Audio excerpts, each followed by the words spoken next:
You should answer the questions as you listen, because you will not hear the recording a second time. Listen carefully and answer questions 1 to 5. Greek Island holidays, can I help you? Yes, I hope so. I have a friend who's just come back from Corfu, and she's recommended some apartments in Arelis. She thought they might be on your list. Arelis, let me see. Can you give me the names? Yes, the first's Rose Garden Apartments. I'd like to go with another friend in the last week of October. Well, we've got a lovely studio flat available at that time. I'm sure you'd enjoy the entertainment programme there too, with Greek dancing in the restaurant.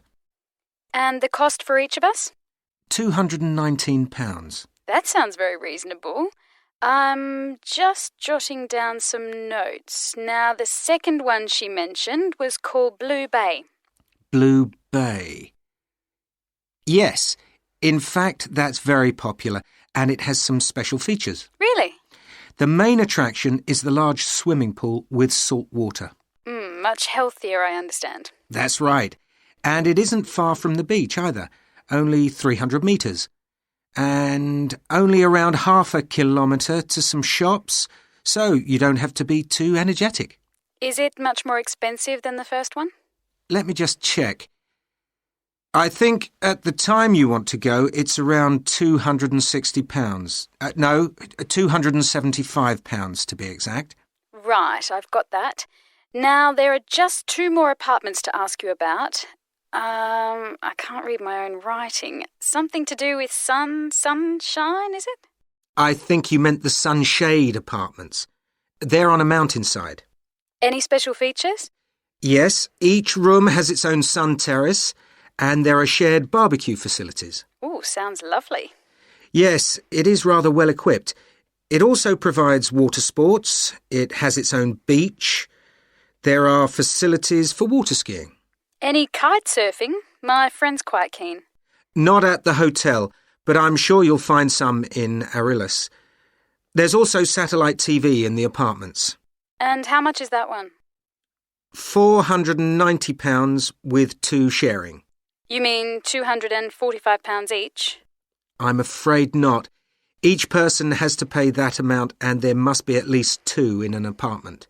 Oh, I don't think that would be within our budget, unfortunately. And the last one sounds a bit expensive too. The Grand? Actually, it's quite reasonable. It's an older style house with Greek paintings in every room and a balcony outside. Sounds nice. What are the views like? Well, there are forests all round, and they hide a supermarket just down the road, so that's very useful for all your shopping needs. There's a disco in the area too. And the price? £319 at that time, but if you leave it till November, it goes down by 40%. Too late, I'm afraid. Well, why don't I send you a brochure with full details, Miss... Nash. But don't worry about that. I'm coming to Upminster soon, and I'll call and get one. I just wanted to get an idea first. Well, that's fine. We've got plenty here when you come. Before you hear the rest of the conversation, you have some time to look at questions 6 to 10.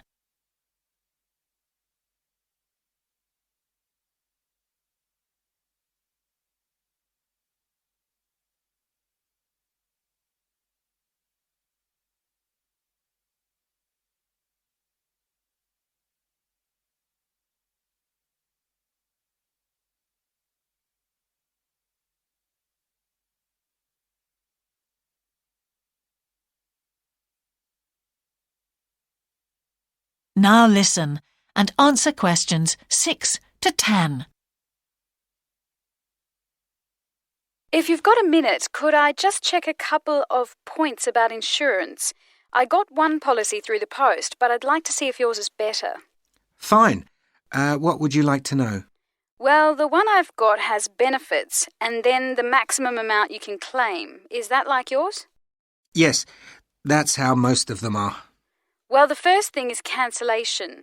If the holiday's cancelled on the policy I've got, you can claim £8,000. We can improve on that, Miss Nash. For Greek island holidays, our maximum is £10,000. That's good. Of course, our holiday won't even cost £1,000 together. It's still sensible to have good cover.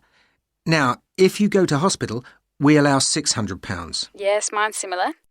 And we also allow a relative to travel to your holiday resort. My policy just says their representative will help you.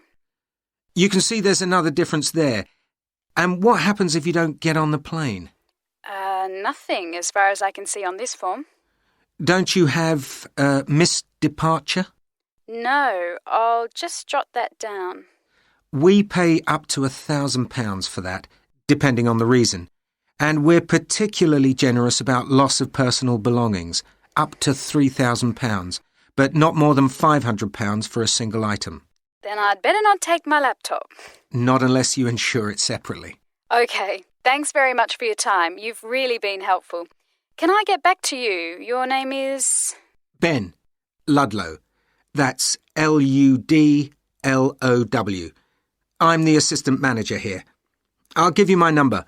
It's 081 260 543 216. But didn't I phone 081 260 567 294? That's what I've got on the paper. That's the main switchboard. I've given you my direct line. Right. Thank you very much for your time. That is the end of section 1. You now have half a minute to check your answers.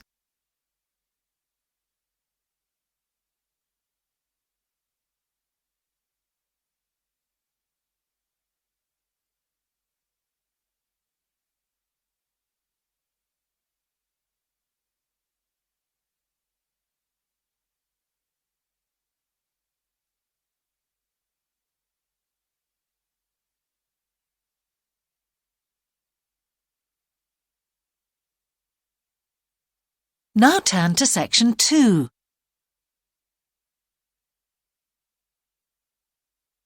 Section 2. You will hear a talk on local radio about a children's theme park. First, you have some time to look at questions 11 to 13.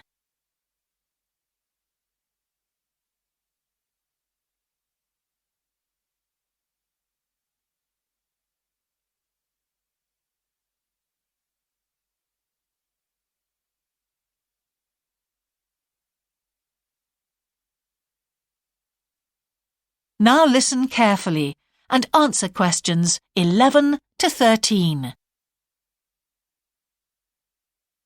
For the second in our series about locally run businesses, we meet Simon Winridge, co-founder of the hugely successful Winridge Forest Railway Park. Welcome, Simon. Now, perhaps you can begin by telling us a little bit about how it all started. Well, during the 1970s, my wife Liz and I had just acquired 80 acres of sheep farming land, and we decided to settle down and have children.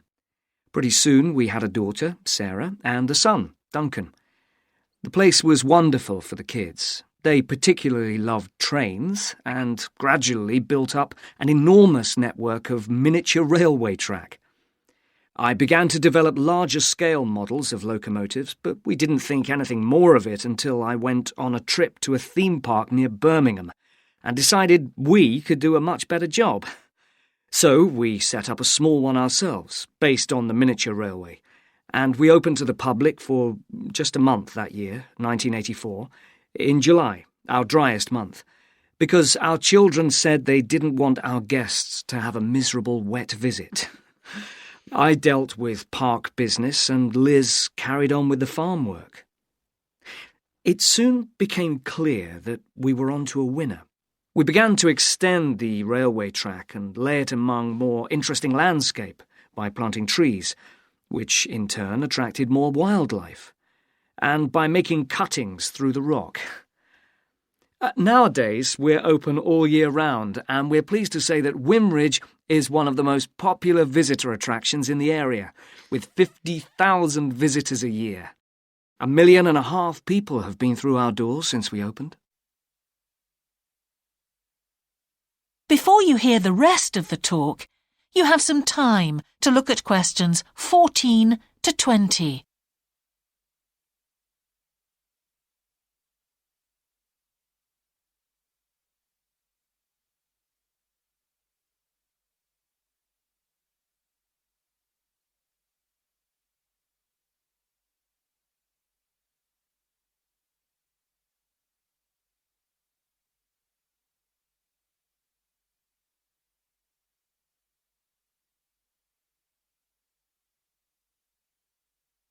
Now listen and answer questions 14 to 20. All these visitors mean we have had to expand our operation, and it's now a truly family concern.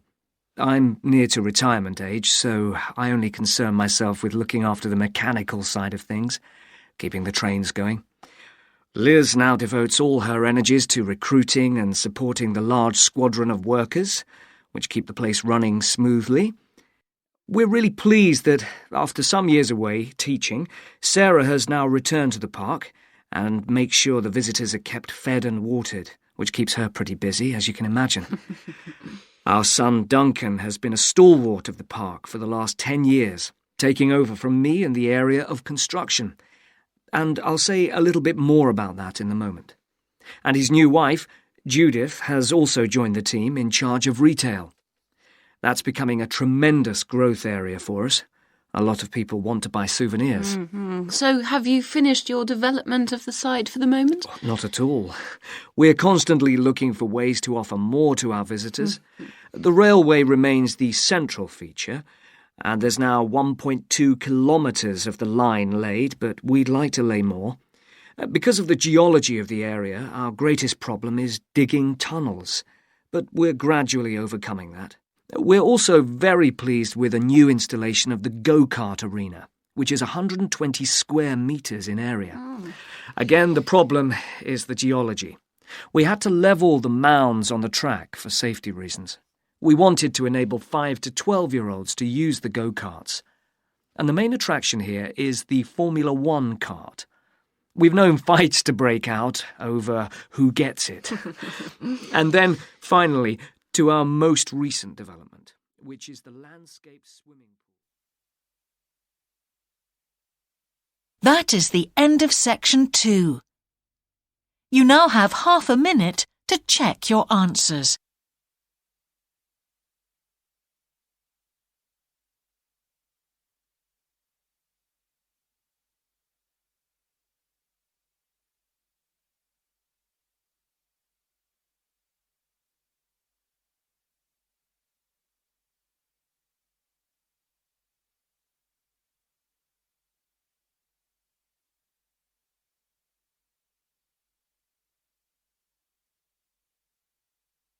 Now turn to section 3.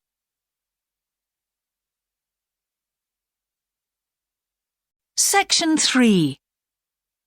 You will hear a geography student called Caroline discussing her dissertation with her tutor. First, you have some time to look at questions 21 to 23.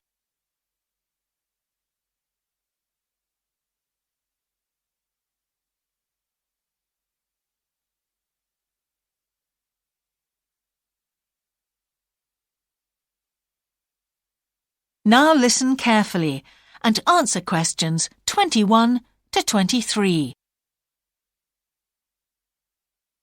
Ah, Caroline. Come on in, sit down. Thanks. So how's the dissertation planning going? Well, Dr. Shulman, I'm still having a lot of trouble deciding on a title. Well, that's perfectly normal at this stage. And this is what your tutorials will help you to do. Right. What we'll do is jot down some points that might help you in your decision. First of all, you have chosen your general topic area, haven't you? Yes, it's the fishing industry. Oh, yes, that was one of the areas you mentioned. Now, what aspects of the course are you good at? Well, I think I'm coping well with statistics, and I'm never bored by it. Good. Anything else? Well, I found computer modelling fascinating. I have no problem following what's being taught, whereas quite a few of my classmates find it difficult. Well, that's very good. Do you think these might be areas you could bring into your dissertation? Oh, yes, if possible. It's just that I'm having difficulty thinking how I can do that.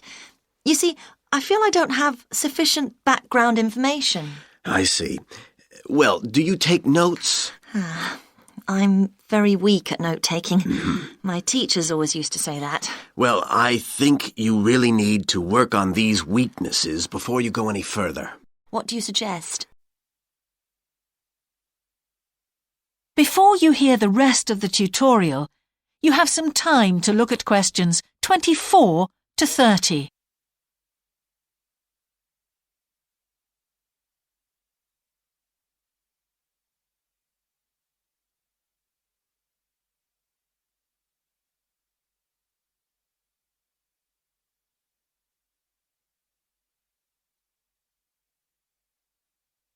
Now listen and answer questions 24 to 30.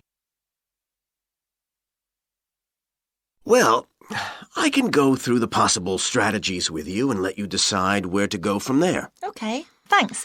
Well, some people find it helpful to organize peer group discussions. You know, each week a different person studies a different topic and shares it with the group. Oh, right. It really helps build confidence. Yeah. You know, having to present something to others. I can see that.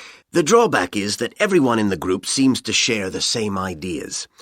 They keep being repeated in all the dissertations. Okay. You could also try a service called Student Support.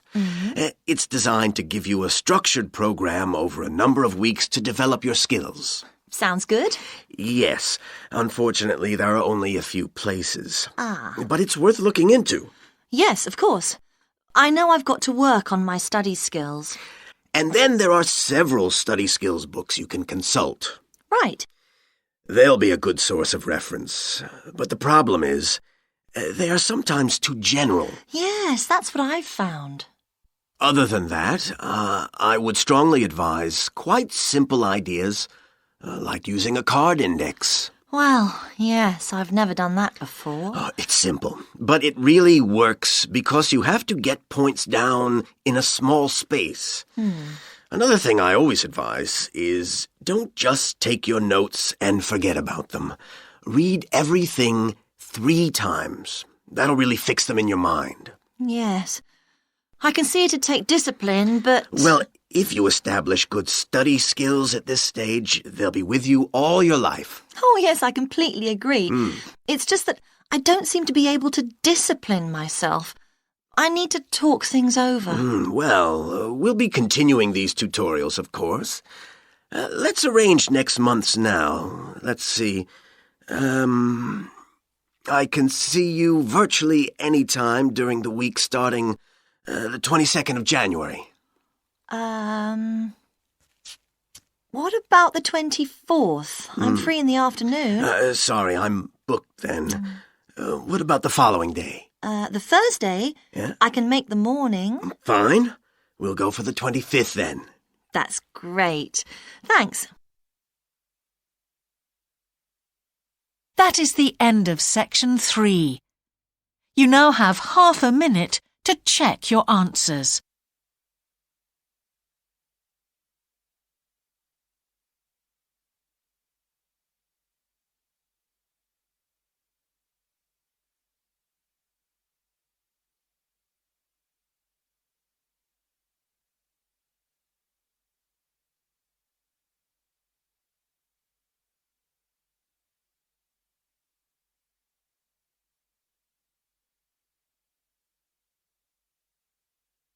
Now turn to section 4.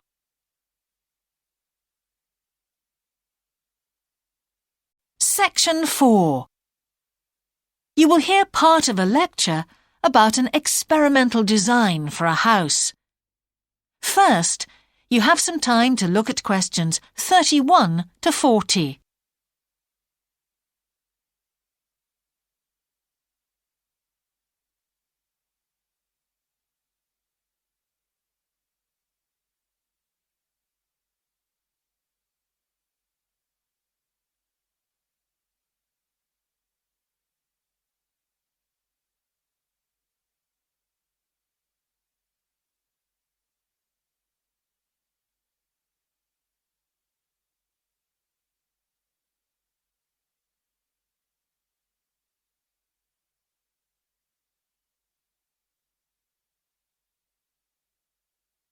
Now listen carefully and answer questions 31 to 40. Good morning.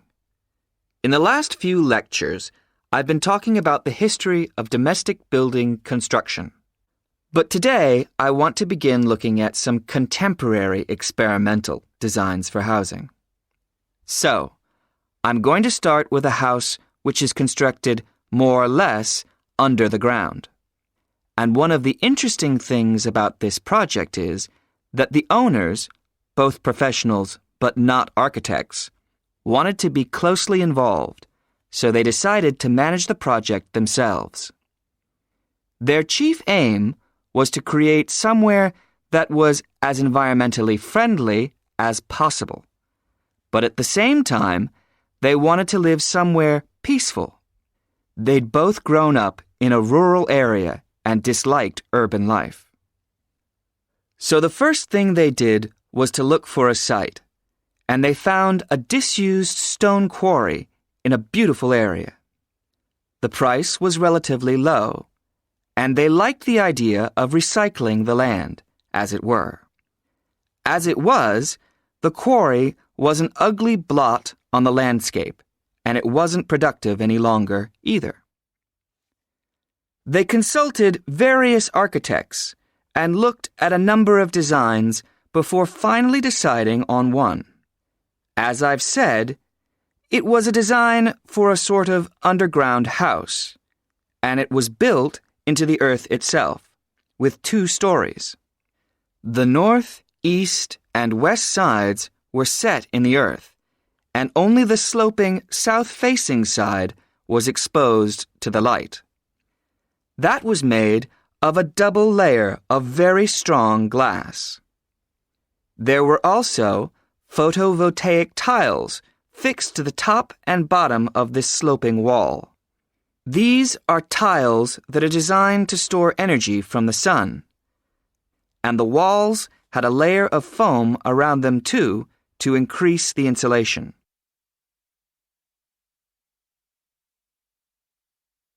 Now, what is of interest to us about this project is the features which make the building energy efficient. Sunlight floods in through the glass wall, and to maximize it, there are lots of mirrors and windows inside the house. That helps to spread the light around. So that's the first thing. Light is utilized as fully as possible. In addition, the special tiles on the outside convert energy from the sun and generate some of the house's electricity. In fact, and it is possible that in future the house may even generate an electricity surplus, and that the owners will be able to sell some to the national grid. As well as that, wherever possible, recycled materials have been used. For example, the floors are made of reclaimed wood, and the owners haven't bought a single item of new furniture. They just kept what they already had. And then there's the system for dealing with the waste produced in the house. This is dealt with organically. It's purified by being filtered through reed beds, which have been planted for that purpose in the garden. So the occupants of the house won't pollute the land or use any damaging chemicals.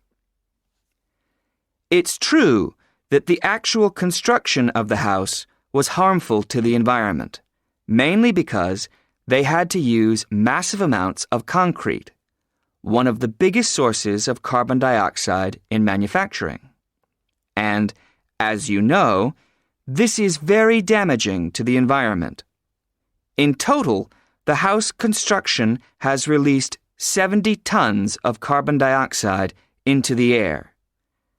Now that's a frightening thought. However, once the initial debt has been cleared, and it's been calculated that this will only take 15 years, this underground house won't cost anything, environmentally I mean, because unlike ordinary houses, it is run in a way that is completely environmentally friendly. So, Eco-housing like this is likely to become much more. That is the end of section 4. You now have half a minute to check your answers.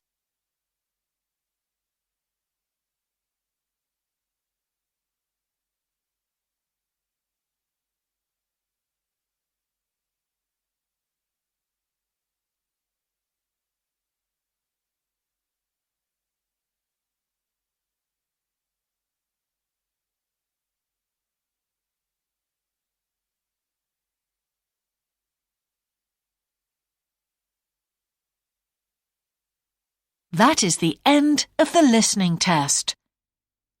In the IELTS